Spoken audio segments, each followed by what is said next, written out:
Do you have loads of sweet potatoes in your future? Let me show you how to preserve them for long-term storage without having to use a pressure canner. Hi folks, I'm Darcy from the Purposeful Pantry, where we talk about dehydrating things all the time and other ways to preserve your food for long-term storage in your pantry. Today we're doing sweet potatoes, how to dehydrate for slices that you can do scallop potatoes if you want, or how to do powder to have mashed sweet potatoes whenever you want them or to use in your baking products. So let's get started. Okay, you can see I'm working on a pile of sweet potatoes. I'm just taking off the skins, and this will end up going back out into our garden because I'm not going to do anything with the skins. But okay, so I already started on my slicing. First thing first, if you're going to use a mandolin, you must use a glove, okay? Even if you use the guard, the thing is that your hands can get wet and kind of slimy, and as you're cutting, it's so easy to lose the grip of that guide and still come across this blade. I am clumsy, and this would have taken my fingers off if I didn't have protection on my hands. So you need to wear protection. The other thing I really suggest is not to make slices with these big chunks of sweet potatoes. If you're going to do that, cut it, and then you have a smaller piece to work with. This is going to be saved for doing mashed, because that's how I roll. I like mashed sweet potatoes too. So what I'm going for are the longer tubers that look like this, that give smaller slices, because I think that's going to work best for what I'm going to do with it in the end. Like when you're making scallop sweet potatoes or things like that. So here we go with this. I'm just going to take my sweet potatoes and I'm going to go run it across the blade, and it's going to cut right down on the bottom. So here's where you find them. I found that I prefer a thinner sweet potato. So I do it at about 3/16 because this OXO has the ability to change. I don't know if you can see. Can you see this? Yeah, it has the ability to change really fine instead of just going in quarter amounts. So I do it right there between 3/16 and a quarter, and it makes it cook better, and you get a better cook. I'm gonna say this too.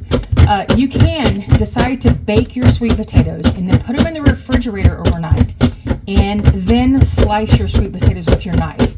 That works just as well. You get to skip the blanching stage, but if I'm doing this many, that takes up way too much time for me to bake it or to put it in the microwave that way. I'm just going to do this.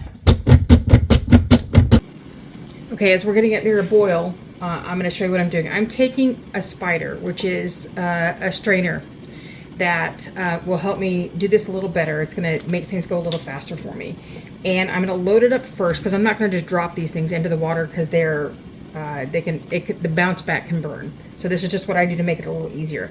I'm also not looking to fill up my entire pot, because in blanching, you want everything to blanch pretty evenly, and if it's too full, it doesn't get to move around everything. So we're going to go ahead and just insert these into the pot. Now, technically, an official blanch is when you've put your food in and the food returns back to a boil. That's when you turn on your timer. I'm going to tell you, I don't always do that, because some things it'll go too long and it needs to be cut back some. So I'm going to give these about 4 minutes to blanch. Here is our 4-minute mark.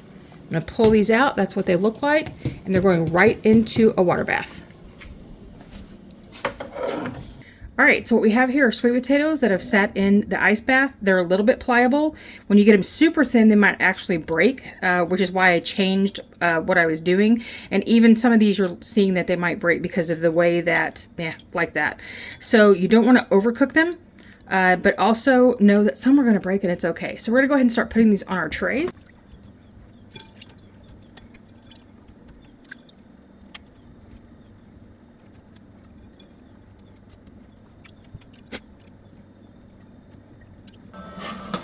So there is our last tray. Yes, I am missing a tray. I don't know where I put it, but it is missing. But thankfully, we had just enough to do all 5 trays. We are going to hit the vegetable. We are going to hit the vegetable setting at 125F 52C. We're right about there. The time doesn't matter, because we don't go by time. I don't set my machine for time.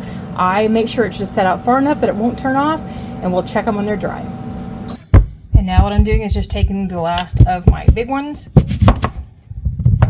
cutting them down.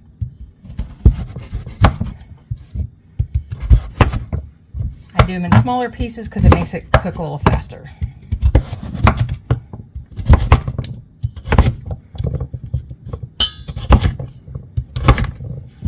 And now what I'm going to do is I'm going to use this same water, because now we're cooking all of our pieces. And this also may take quite a few of these rounds of cooking these down to get all of our mashed sweet potatoes done. And you do it as you can. All right, so this is going to take us quite a few episodes to get all this mashed down. All right, so now what we have is all of our potatoes that I've let them boil in water for a while till they were soft. Took them out, did the next batch. These have oxidized just a little bit because I left them out instead of sitting in water. That was my fault, but oxidation it doesn't change the taste of the food, it just changes the color a little bit. So these are going to be a little less than optimal color, but we're still going to eat them. They're still going to be fine. It's what makes like regular white potatoes turn really dark gray if you don't blanch them before or you let them sit out of water. So this is just an issue of oxidation, so they have a little tint to them, but no worries. All right, I'm going to keep mashing these until they are fully blended. I am not adding any fats to them. I am not adding any kind of stock. I'm not trying to make sweet potato mashed like you would do with cream or whatever else you might use. You want to leave them just plain because you will add that into it when you cook them up later. And here are our sweet potato chips.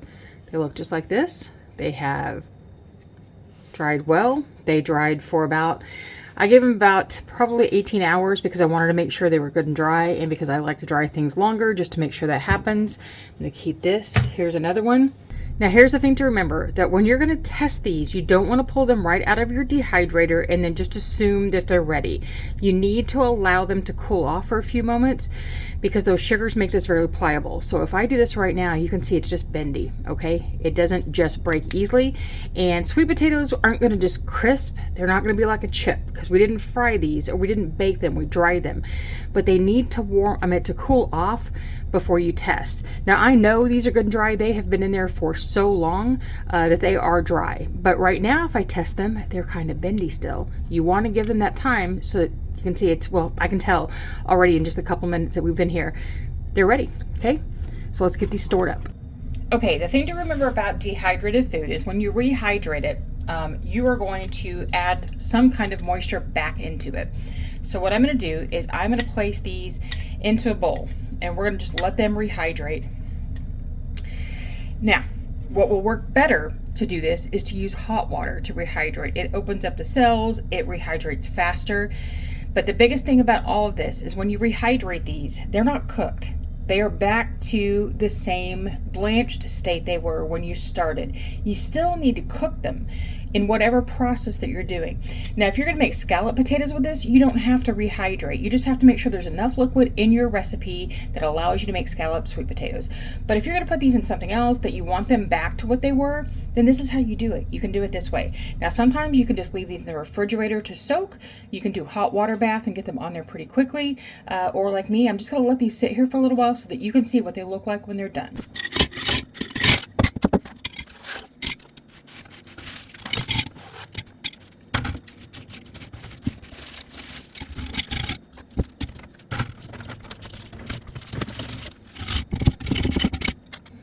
Okay, as always for storage, an airtight jar is what you need or an airtight container is all that you need for storage for any of your dehydrated foods.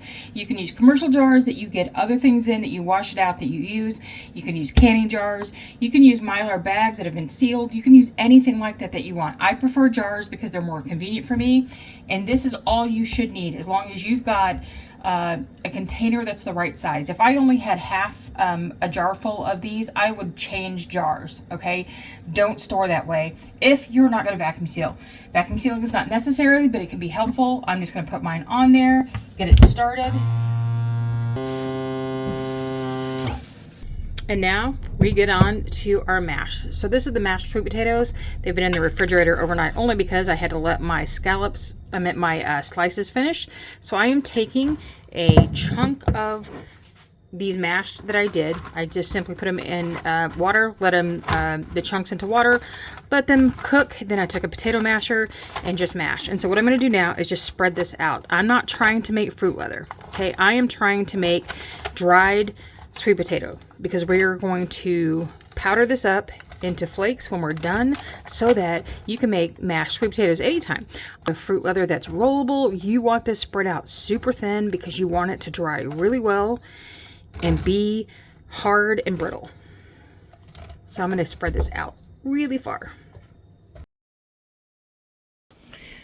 All right, here we go. All of our trays of sweet potato mash into the dehydrator. We got a new dehydrator yesterday to try out. So this is the new Excalibur, one of the new Excaliburs that is like this model right here. And it has an open top where you can see things happening on the end. So we're going to get this started. Turn it on. Our temperature is going to go down to We're going to go down to 125. When it restarts at the stock temperature of 165 all the time. The cool thing is you can change the temperature to Celsius for those of you who need Celsius. And my time is going to be set at, I'm going to go ahead and just set this up because I never go by the time. I go by whether it's done or not. And we're going to get started. All right, overnight, I'll just let it dry because I really do want this dry, crackly stuff. And I flipped it over once. Oh, I'm going to lose everything because I don't have a second hand. I flipped it over once during the night to make sure that the bottom was dry as well. And this is what we're looking for. Dry, crackly, breaks apart easily. That's going to make it the easiest to do later. Okay, before we get to breaking down the powder, I wanted to show you, I let my slices soak in the refrigerator overnight just so that you can see. Once soaked, they get really soft and pliable. The thing is they're not cooked. So you still need time to cook these when you're using them in a meal. They're not just automatically rehydrate and eat like they are. Okay, so now what I'm going to do is show you how to do this into a powder. I've taken some of my sheet and I'm going to break it up. Now, if you have the same thing that I did where it oxidized, you can go ahead and remove those pieces if you want. It's not a big deal, but it's also not going to affect the flavor of your powder. I'm going to start sticking these in my blender to start working on a powder, but I do want to break down as much as I can before I put it in. Okay, I'm going to go ahead and get started here because I don't want to grind it so much by putting so much in it that it starts to cook the powder because that's not what you want at all. So here we go. Now, if you want to, you can sift this powder out before you store it because if you're wanting to use this for bread or noodles or something, you'd want to go ahead and sift out any of the larger pieces. Oh, well, there we go. That was the heat. Shit. Ow. This just all turned bad. I ruined it all.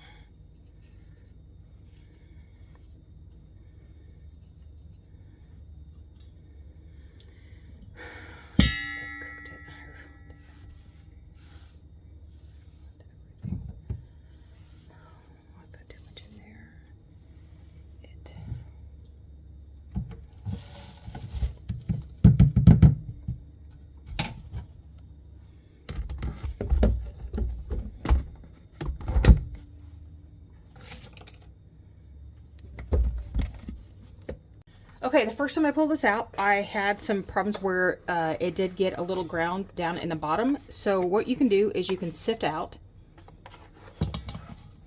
like I'm doing here. So this texture is a little bit grainy because we've got some smaller chunks that got shoved down the bottom. So what we're going to do is just sift all this out. But if you're doing this for bread flour, you don't want these chunks. So I'm going to go ahead and do it a second time. All right, here's our last batch. See, a little bit of that heating made it stick to the top. All right, so this last grind, So this last grind got us a finer grind. Now, again, I am not going for bread flour smooth because that's not how I use this, but you can do it a little bit more if you are. And it will rehydrate. Okay, so I'm taking about a quarter cup, a little less than a quarter cup of my powder. I'm going to put it in a bowl, okay? And I'm going to take hot water and I'm going to put it in the bowl. That might have been a little bit much. And I am going to mix it up.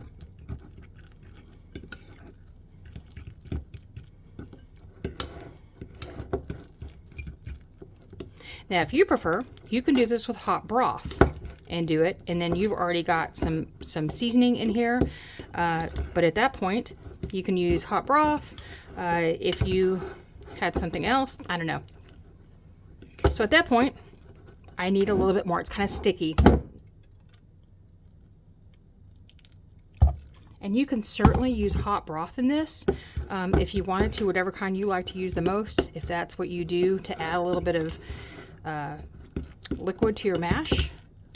I tend to only add a little bit of butter in the end. Okay, there we go. So if I wanted to add butter,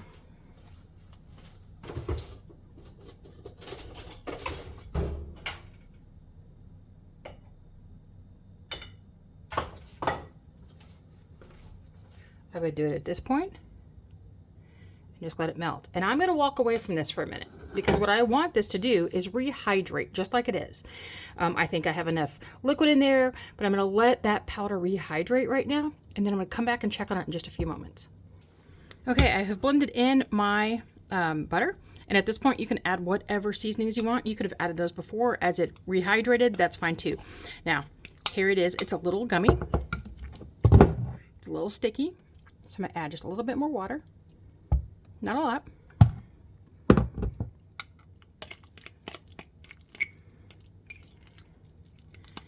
And then here is my side dish for dinner. Enjoy. And if you would love to learn how to do pumpkins in the same fashion, watch this video right here. And until I see you again next time, keep preserving and have fun.